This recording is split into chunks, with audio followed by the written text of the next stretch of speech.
உட்கார்ந்து இருக்காரு புத்தன். வரான் ஒருத்தன், யாரா இங்க புத்தன்னு கேட்டான். இப்படி கேட்க கூடாது தானே, யாரா புத்தன்னா. எல்லாருமே அப்படியே ஸ்டக் ஆயிட்டாங்க, ஸ்டன் ஆயிட்டாங்க. கேக்குறல்ல யாரா புத்தன்னா. ஆனந்தன் எந்திரிச்சான், உட்கார வச்சுட்டு புத்தர் சொன்னார், உட்கார்ப்பா நான் தான் அப்படின்னு எந்திரிச்சார். காரி மூஞ்சில துப்பிட்டாங்க, துப்பிட்டான். துப்பின உடனே எல்லாரும் எழுந்திருக்கிறாங்க அவன் அடிக்கிறதுக்கு. எல்லாரையும் அமர்த்திட்டு புத்தன் சொன்னான், தொடச்சுக்கிட்டு அப்புறம் அப்படின்னா. அவன் மறுபடியும் காரி துப்ப தொடங்கினான். உடனே ஆனந்தன் சொன்னான், அவன் அடிக்காம வாட் நெக்ஸ்ட் நான் கேக்குறீங்க குருவே, அவன் எவ்வளவு அவமானப்படுத்துறான். அதுக்கு பதில் சொன்னார் பாருங்க புத்தன். புத்தன் சொன்னான், ஆனந்தா உட்கார். வந்தவனுக்கு புத்தன் யார் என்று தெரியாது, யாரா புத்தன் என்று கேட்டுதான் வந்தான்.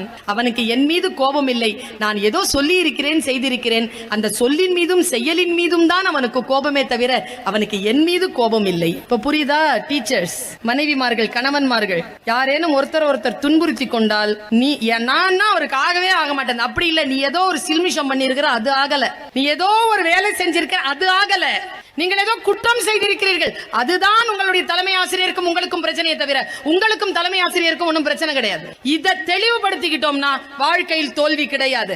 போனவன் அழுதான், அழுது திரும்பி அடுத்த நாள் வந்தான், வந்து மன்னிப்பு கேட்டான். உங்கள் கருத்தின் மீது தானே எனக்கு கோபம், நான் அந்த கருத்தை தானே எதிர்த்திருக்க வேண்டும், நான் உங்களை துன்புறுத்தி விட்டேனே அழுறான். நான் என்ன செய்ய வேண்டும் தோழனேன்னு கேட்டார் புத்தர். என்னை மன்னித்து விடு புத்தா, என்னை மன்னித்து விடுனா. இப்ப புத்தன் என்ன செய்யணும் சார்? புத்தன் என்ன செய்யணும்? மன்னிக்கணும் தானே.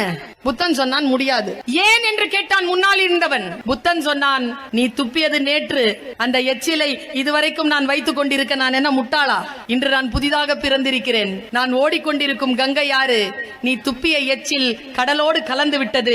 இதோ நான் புதிதாக ஓடிக்கொண்டிருக்கிறேன், இதுவும் கடந்து போகும் என்று சொன்னான். வருத்தங்களையும் ஆபாசங்களையும் வைத்துக் கொண்டு நாம் நாட்களை கழிக்காமல் அந்த வினாடியில் அதற்கான விஷயங்களை துறந்து அடுத்த விஷயத்திற்கு போய் ஃப்ரெஷ் ஆகிறது இருக்குல்ல, இப்படிப்பட்ட பெற்றோரை பார்த்து குழந்தை ஆளுமையுடன் வளர்க்க